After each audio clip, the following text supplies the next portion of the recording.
अस्सलाम वालेकुम, my self advocate मियाँ सादिया बास्तियों का।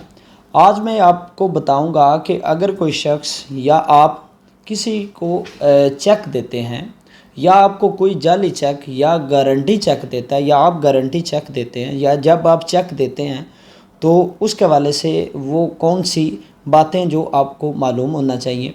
ठीक है, तो इस हवाले से जो हमारी अदालतें हैं उन्होंने कुछ गाइडलाइंस हमें दी गई हैं। ठीक है, 499F का जो FER जो इसकी FER हो जाती है, ठीक है, कि इसमें वो चेक डिसऑनर हो जाता है। चेक डिसऑनर होने के बाद इसकी FER हो जाती है और वो चंद अहम जो अदालती फ़ैसला जात हैं, ठीक है, जो अहम पॉइंट्स हैं जो दोनों फ़रीक़ैन के लिए ज़रूरी हैं। चेक देने वाले के लिए इनका जानना भी ज़रूरी है और चेक लेने वाले के लिए भी इनका जानना बेहद ज़रूरी है। तो मज़ीद आगे बढ़ने से पहले चैनल को सब्सक्राइब कर लें, वीडियो को लाइक करें और शेयर करना ना भूलें। सबसे पहले तो ये हेल्ड किया गया कि अगर चेक बतौर गारंटी दिया गया हो तो मुलज़म के ख़िलाफ़ 499F की FIR नहीं हो सकती। ठीक है, ये एक रूल बना दिया गया और इस चीज़ को हेल्ड किया गया 2013 SCMR 51।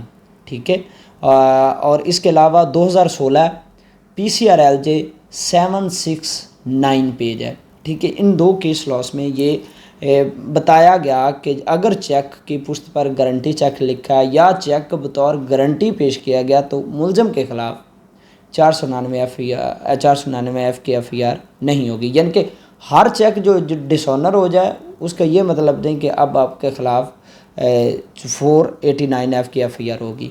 ठीक है, तो इसके बाद अगर चेक जाली चेक दिया गया और जाली चेक पर मुकदमा सिर्फ उस सूरत में हो सकता है, ठीक है, जब ये बात वाज़ेह हो कि चेक मुलज़म ने बदनीयत होकर दिया है, यानी कि बददियानती का जो एलिमेंट है वो उसमें लाजमन हो और उसके इल्म में हो कि उसके अकाउंट में रकम मौजूद नहीं है। यानी कि एक तो चेक डिसऑनेस्टली दिया गया हो, बदनीति से दिया गया हो, ठीक है, और उसको पता हो कि मैं चेक जारी कर रहा हूँ और मेरे अकाउंट में इस वक्त पैसे नहीं हैं।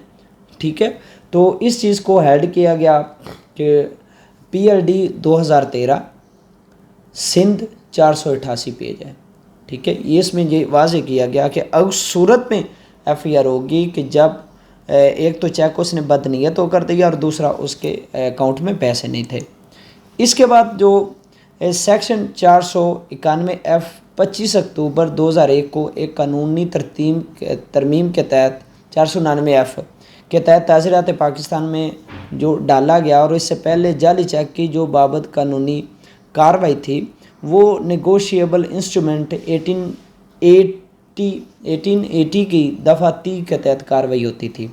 ठीक है, यानी कि 499F से पहले जो वो नेगोशिएबल इंस्ट्रूमेंट के तहत हम कार्रवाई करवाते थे।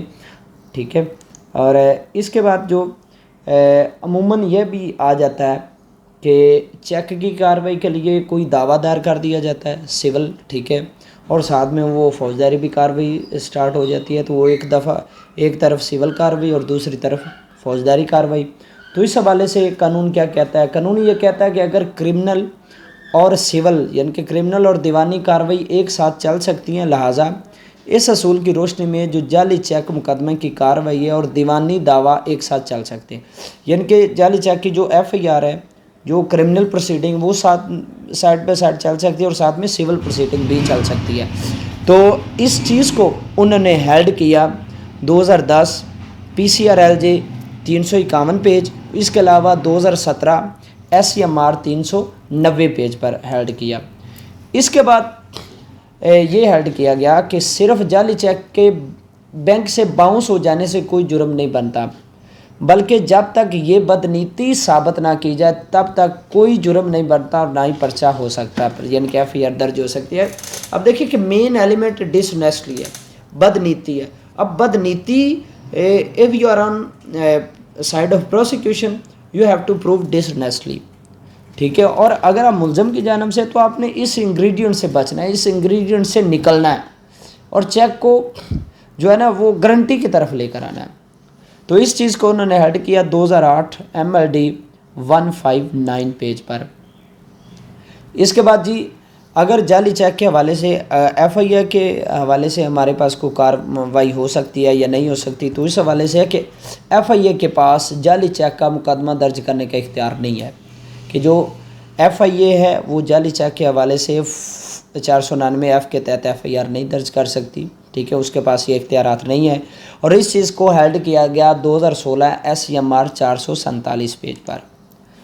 اب اس کے بعد آ جاتے ہیں جی معاملات۔ چیک کے معاملات میں ایف آئی آر صرف اس صورت میں قابل پذیرائی ہوگی جب بادی النظر میں یعنی کہ پریما فشائی چیک کو بدنیتی سے جاری کرنے کا عنصر موجود ہے۔ اب پھر وہ بدنیتی ہے، 2020 YLR 1099 پیج ہے۔ یہ وہ چند بنیادی چیزیں ہیں جو جعلی چیک اور گارنٹی چیک کی بابت میں نے آپ کو چند بنیادی باتیں بتائی ہیں، اور مزید اگر اس کے حوالے سے اگر گائیڈ لائن آپ کو چاہیے تو میں ہمہ وقت حاضر ہوں۔ آپ کمنٹس میں واٹس ایپ پر، فیس بک پر مجھ سے رابطہ کر سکتے ہیں۔ تو انشاءاللہ کسی نیکسٹ ویڈیو میں آپ کے ساتھ ملاقات ہوگی، تب تک کے لیے اللہ حافظ۔